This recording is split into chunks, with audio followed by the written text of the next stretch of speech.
Priya Bahal, Assistant Professor in Chemical Engineering Department at LJ Institute of Engineering and Technology. The subject that we are going to continue is Mass Transfer Operation 2.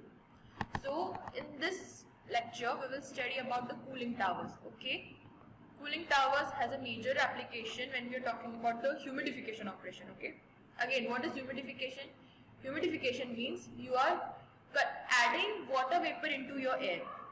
Okay, see, note down here, in humidification it is not necessary that the temperature of your air will always decrease. Humidification simply means you are adding water into your dry gas. So that is your humidification. Now what are cooling towers?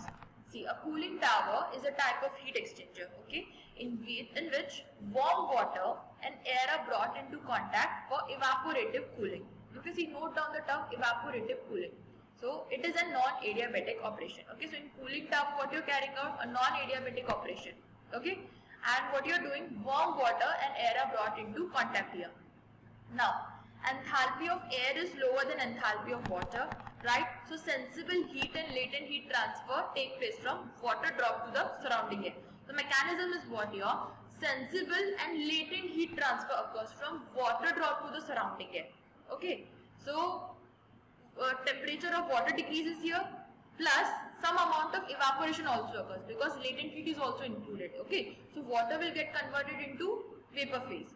So, and sensible heat means the temperature will decrease of your warm water. Okay, so this way energy transfer occurs from warm water to your air. Now the design of your cooling tower depends on the following factors. First of all, dry and wet bulb temperature of air. Second is the temperature of your warm water.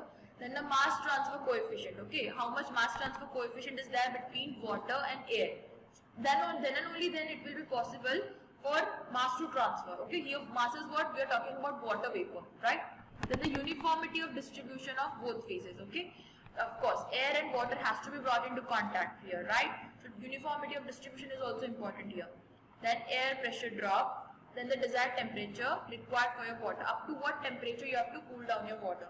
So these are the 6 factors on which your design of cooling tower depends. Now, see, this is the working of your cooling tower. Okay, so on the bottommost part you can see that is what your cooled water is stored in your basin. Okay, your cooled water is stored over there. Now here you can see that, okay, fresh air, it is passing through your bottom of the cooling tower, right? Okay, hot water, you are sending your hot water from the top, right? Hot water is then, nozzles are kept over there. Okay, see here, first of all, have a look under the components of cooling tower. Okay, so first of all, you can see the cold water basin is there. Air suction occurs from the bottom part, right? Your water distribution, in the middle part you can see that water distribution nozzles are there. Okay, what does it do? The use of water distribution nozzle is what? That it evenly distributes your hot water. Then this is your cooling film. Okay, cooling film, was the use of it? That it creates as much as contact between air and your hot water. Okay, so now here you can see that your air from the bottom and your hot water, they come into contact with each other. Okay, and as air is going from the bottom and your hot water is coming downwards. Okay, so that way heat and mass transfer occurs. Okay, again what was the kind of heat transfer we saw? That sensible heat and latent heat transfer occurs. Okay, so here you can see that hot water and air come into contact with each other, and from the outlet you get your hot air. Okay, and this way what you are doing, you are cooling your hot water. So you can see that from the bottom you are taking out your cold water. So the application of cooling tower is mainly in what? In your nuclear power plants, right? Where you need to have a recirculation of your cold water. Okay, in the nuclear plant, okay, because of the having controlled reaction, you are using water as a coolant. Okay, of course, because of the heat transfer, it gets very hot. Now you have to keep cooling tower so as to reuse that hot water. So in cooling tower, what is the mechanism here? That you are cooling your hot water using the air here, right? So process is very simple. You can see that what you are doing, your hot water is distributed evenly. This is your exchange service where, okay, it is packed with packing materials and it creates good contact between air and your hot water. Okay, from the bottom air is passed. Now the surface is what? Cooled water. Of course cooled water is there, so it will take some part of cool air with it. Okay, and then it will come into contact with the hot water, and that way from the top you get your hot air. Okay, which is discharged off. and you get your cool water from the bottom this way. Okay. Now in this whole process 2% of water loss is there due to evaporation. What kind of evaporation is there? Evaporative cooling. Okay. Cooled water is there as air passes through it. Okay. Some amount of water is taken out with that air. Okay. And that air is what again? It is cool. Okay. So this is about your cooling tower, the mechanism. We saw the components, drift eliminators. The use of drift eliminators is what? Okay, some amount of droplets of water also carry out with the air. So they trap the water droplets which are present in your air. Now what is evaporative cooling? Okay, the cooling that results due to evaporation of liquid is called as evaporative cooling. See, this is the principle of the working of what your air coolers. Okay, your air coolers, you can see that. Here you can see that evaporative pad. Okay, it is always kept with your what? Water.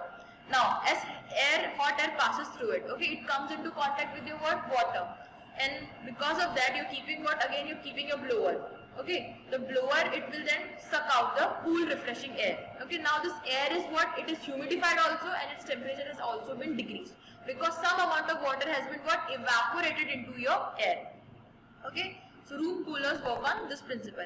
Now note down the difference here that in humidification it is not necessary that the temperature of air will always reduce. Okay, it is an adiabatic operation and only water is added into your dry gas. So in humidification what you are doing, only water is added. Okay, it's cooling, the temperature decrease of air is not necessary. But whereas in evaporative cooling what you do, it is a non-adiabatic operation and temperature also reduces. So your air coolers, it works on that principle. Okay, because you can see in summer when you turn on your air coolers. Okay, what you're doing, the air padding. Okay, that's it, like you can see that evaporative padding, it is always kept wet. Okay, water transfers through that air padding. Now because of the blower you get what? Your cool air. Now that cool air is again humidified also. Okay, some amount of water is always present and that is because of what? That is because of your evaporation. Right? So this is about your evaporative cooling. Now the classification of cooling towers. See, based on the air draft and based on airflow pattern, you are dividing your cooling towers. So based on air draft, you have what? Atmospheric, natural draft and mechanical draft. Mechanical draft is again classified as induced draft and forced draft. Based on the airflow pattern, you have cross flow and counter flow cooling towers. Okay. Now what are the atmospheric tower?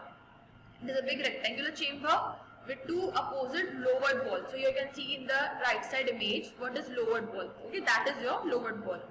Now tower is packed with suitable tower fill. Here the use of filling is what? It provides good contact between air and water, right? Now atmosphere air enters through the lowers driven by its own velocity. Okay, so through the lowers your air enters. Now direction velocity of wind greatly influences its performance. So here you can see that atmospheric tower, how it works. Okay, hot water in from the top of, you can see you're distributing your hot water. Air is taken into from the sides of your lowers.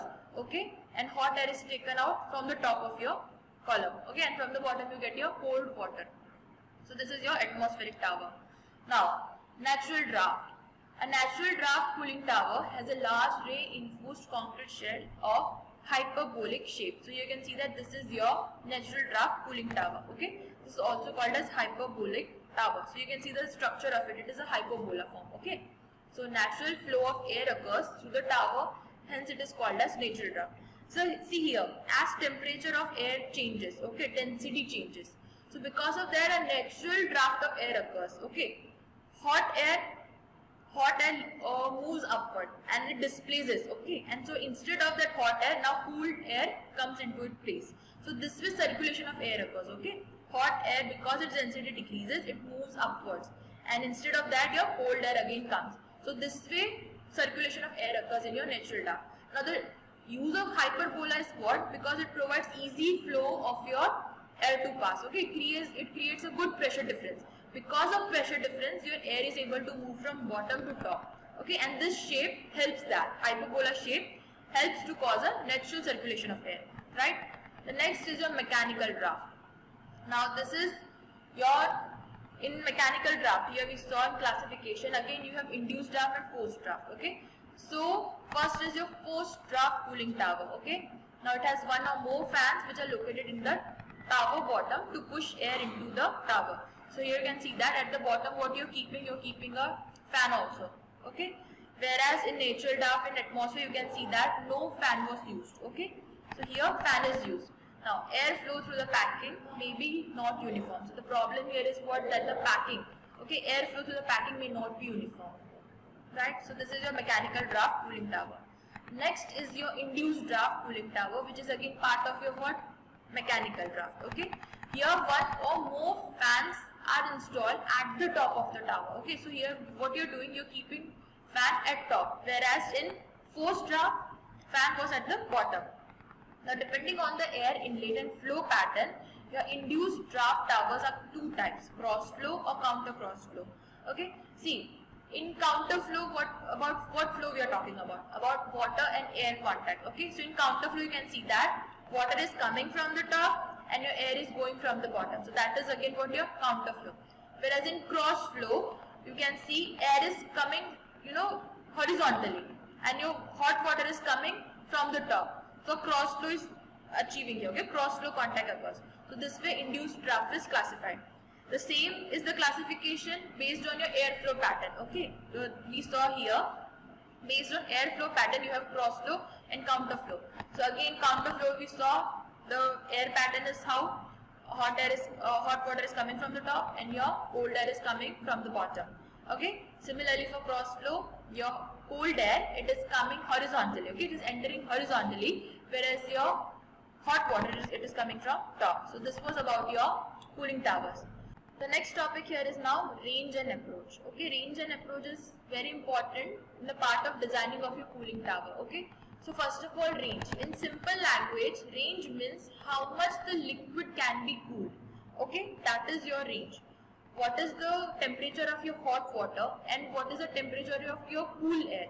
So how much heat exchange can occur, that is your range. Whereas approach, how much more the liquid can be cooled up to the wet bulb temperature of the gas. So here your measuring criteria for approach is what, wet bulb temperature.